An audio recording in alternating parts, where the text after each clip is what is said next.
Hi, my name is Daryl Horton, and I'm the Information and Knowledge Manager at Marine Corps Tactics and Operations Group in 29 Palms, California. This video is part of a series of videos outlining various aspects of information and knowledge management. In this video, we'll take a look at some of the various aspects of the information paradigm. According to Joint Vision 2020, information superiority is fundamental to the transformation of the operational capabilities of the Joint Force. The Joint Force of 2020 will use superior information and knowledge to achieve decision superiority, to support advanced command and control capabilities, and to reach the full potential of dominant maneuver, precision engagement, full dimensional protection, and focused logistics. The breadth and pace of this evolution demands flexibility and a readiness to innovate. In this video, I'll provide a brief overview of what I've dubbed the information paradigm. I'll define data management, information management, and knowledge management. Lastly, I'll describe in some detail the relationship that exists between data, information, and knowledge. The information hierarchy, displayed here in this pyramid model, shows the various levels that exist within the information hierarchy.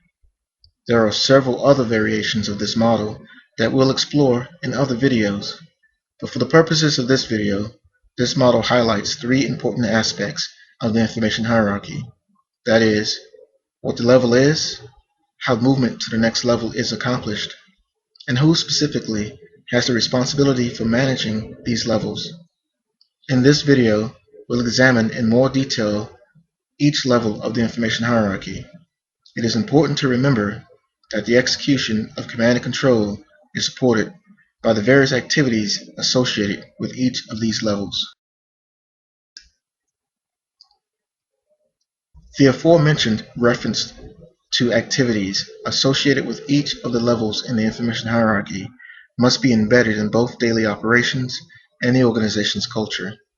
In today's global information age environment, ensuring information and knowledge management activities become routine is critical to developing agile and dominant operational forces able to deal with enemies in complex environments. Operationalizing information and knowledge management concepts by way of embedding well-designed information and knowledge management activities will provide the means to achieve both the joint vision tenets and the ability to do more with less.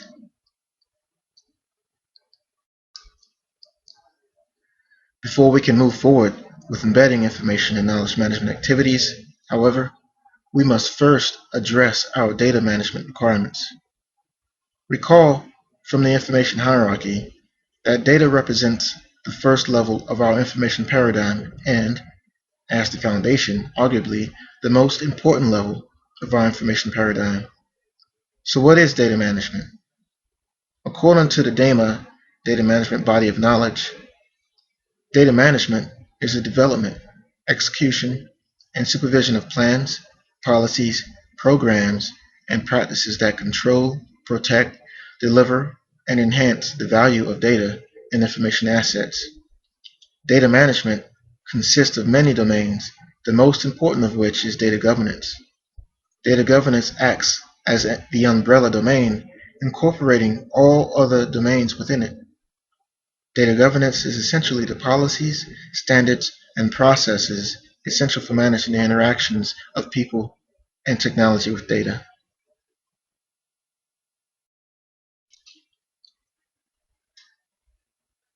Next in our information paradigm is information management. According to Marine Corps Warfighting Publications 3TAC 40.2, information management is defined as the sum of all activities involved in the identification, collection, filtering, fusing, processing, dissemination, and usage of information.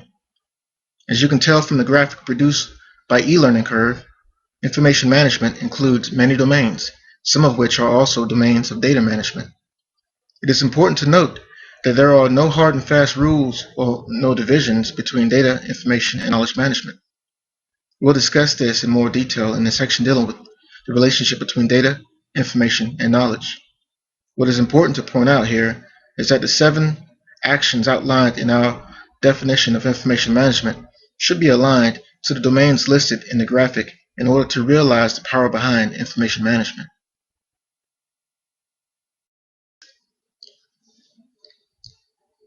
We are now confronted with the ever-elusive but all too important discipline of knowledge management. Although many have studied and researched knowledge since the days of Plato, there still exist many divisions and confusing ideas as to what knowledge is and how, or rather, whether it can, be managed. For the purposes of this discussion, I'll address what knowledge management is using the Army's definition. Knowledge management is, however, also defined by the other branches of service. According to the Army, knowledge management is the art of creating, organizing, applying, and transferring knowledge to facilitate situational understanding and decision-making.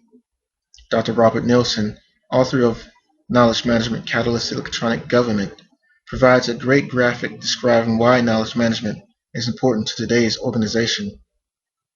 We will not spend time going over the various aspects of this graphic, but it highlights important areas of concern for today's organization.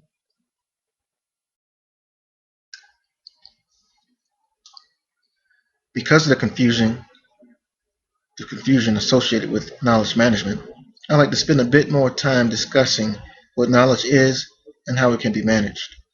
Knowledge is essentially the experiences that reside in the minds of people.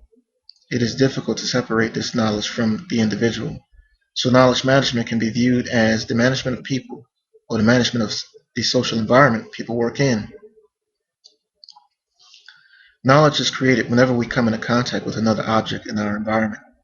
This can be easily understood if you consider a situation where a child comes into contact with a ball for the first time.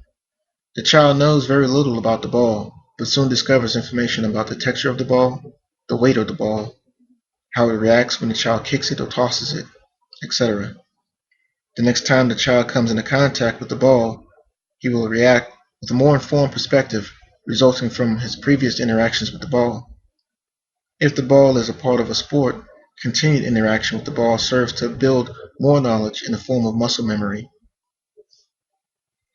There are several models that describe this process of knowledge creation, the best of which is the Nonaka-Takuchi model of knowledge conversion as depicted in the graphic here.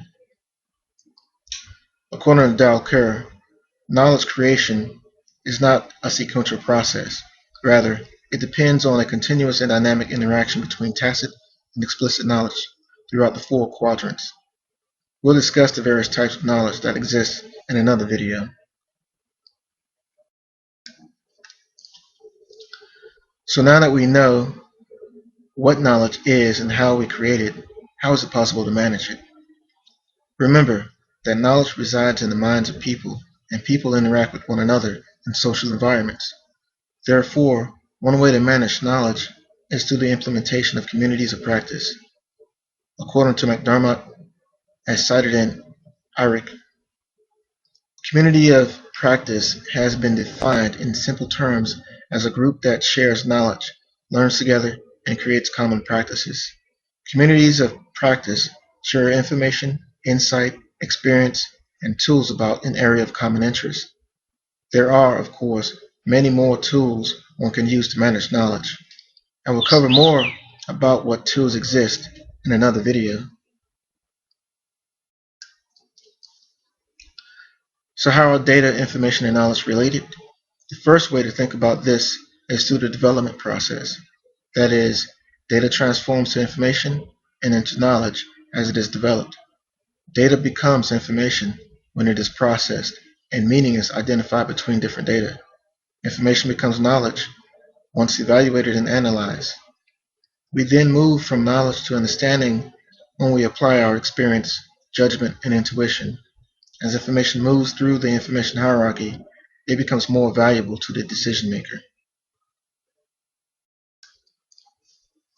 Another way to think about the relationship between data, information, and knowledge is from the discovery perspective.